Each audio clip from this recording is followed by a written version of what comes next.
Ladies and gentlemen, hey, hi, how you doing? Welcome back to the channel. Thank you so much for stopping by.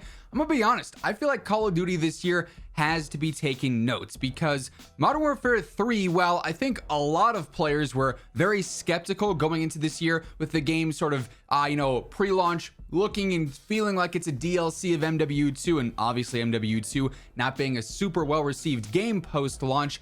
MW3 didn't have the highest expectations. It didn't have the most hype, but now that we're, several seasons into the year, what MW3 has done really in terms of innovation, consistency, updates across the board, I think is something that really should be expanded upon in coming years for Call of Duty as well. Obviously, Black Ops 6 upcoming here, the longest development time for a Call of Duty ever with that 4-year dev time. Expectations for this game are high. The bar is going to be set high, and I think if they are able to continue the trend that MW3 has started here, it could be a very, very solid year from start to finish, whereas most CODs, sub maybe a few here and there, are, hey, launches with a ton of hype, everyone's loving it, but then the game gets pretty stale as we get into some of those later seasons.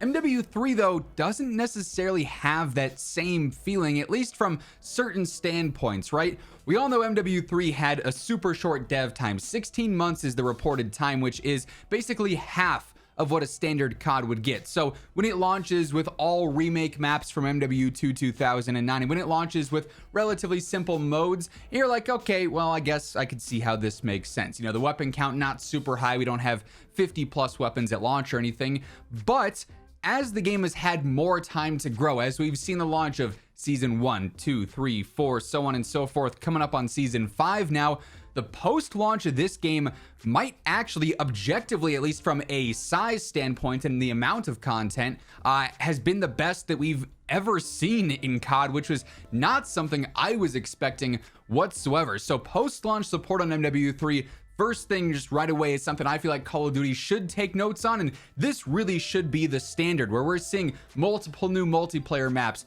every single new season. We're seeing new modes, we're seeing new camos, the standard stuff with the battle pass, of course, is sort of a thing we've come to expect. Zombies is really the only underwhelming thing that we've seen this year. I think in terms of post-launch support, the game really hasn't evolved all that much there, and I think that's mainly just because it wasn't really meant to be a year-long thing. It was kind of just, hey, it's here because we need a $70 selling point, right? And a third mode, it needs to be there, but also Treyarch was partially working on zombies with this game, and their full focus is Black Ops 6 zombies now, I'm sure, as well. So it again makes sense. It's unfortunate that that's the case that it is now, where zombies doesn't get a ton of attention, but outside of that, post-launch support has been awesome this year in terms of updates and content and everything going on there. Actually being able to see multiple new original 6v6 maps every season, and then also updated remakes or remasters of other maps too, actually has the game feeling super fresh. You're not just limited to, man, I have to play Shipment 24/7 if I want to get anything done here. We have the whole small map mosh pit comprised of a bunch of really fun maps. If you want to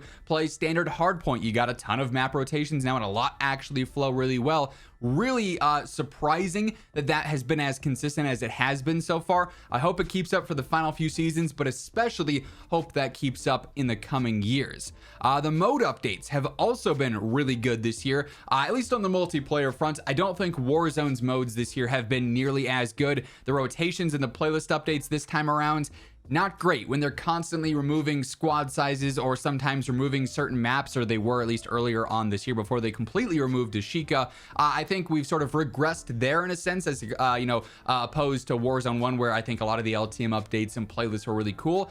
Multiplayer though, seeing all these new really fun modes, Get High for instance, a ton of fun with the parkour course when it's actually working and you can unlock the camos, really cool stuff with the Havoc modes and all the modifiers there, or the mutation stuff. They've actually knocked it out of the park, at least in my opinion, when it comes to the mode support as well. Something I think everyone can agree on, whether you're a multiplayer zombies or Warzone player this year, is the camo updates. This system has been phenomenal. I honestly think one of the few things that Modern Warfare 2 did well was its camo system, and MW3 built on that and kind of just again, knocked it out of the park. Every single season having new weapon camo challenges to go for with the actual individual new guns, and they're all universal, so you actually have a reason to go for them.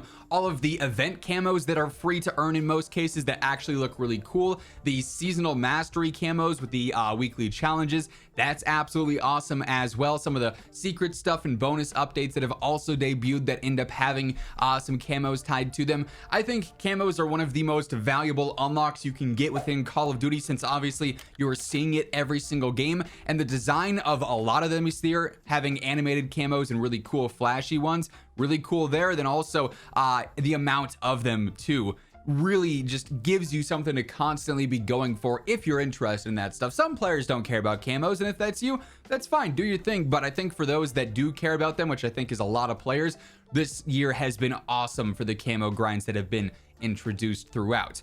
And sort of piggybacking off that, I mentioned the seasonal mastery camos through the weekly challenges. The entire weekly challenge system and tethering that to aftermarket parts, phenomenal too. So many times in recent years you get into the middle of a season, or even just shortly after the launch of a new season, and it's like, okay, yeah, I've gotten the new guns leveled up, I'm working on the battle pass, there's a mid-season update with a few things, but like, what am I doing week to week? The game gets pretty monotonous, pretty dry, nothing's really going on. However, this year it's like, okay, every single Wednesday, I know I got something to do. I got to jump on, get my weekly challenges updated, see what I'm doing this week, get a brand new aftermarket part, get that tier towards my mastery camo for this season. And it actually keeps you coming back and actually has you wanting to do some things in game to be rewarded for it. And the aftermarket parts being the rewards there are awesome.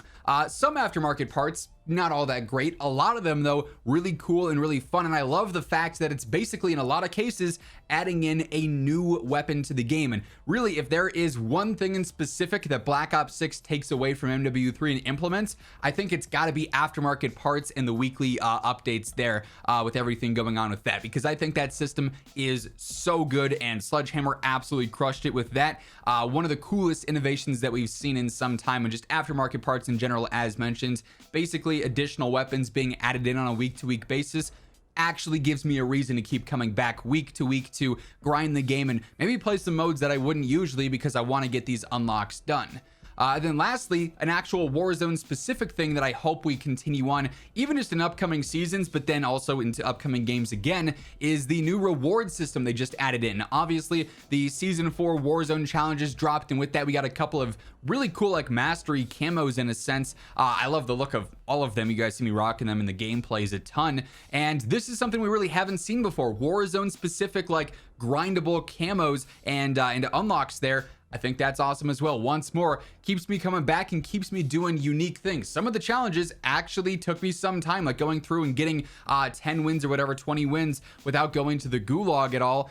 Made me jump in, grind some battle royale, play the game a little bit different, or I had to jump into plunder and do specific things. And it's like, it's actually nice to be busy, you know, on a day-to-day or week-to-week schedule here within COD, rather than grinding your weapons all at once and then just kind of hanging out until there's new weapons or there's, you know, a new event or something like that. Like, the consistent updates this year post-launch, I think, have been, as I mentioned at the start of the video, better than maybe we've ever seen in COD, between weekly challenges, all the new events dropping where there's camos and blueprints and all sorts of fun rewards there, specific Warzone challenges. Everything this year in regards to the content side of things has been really, really cool.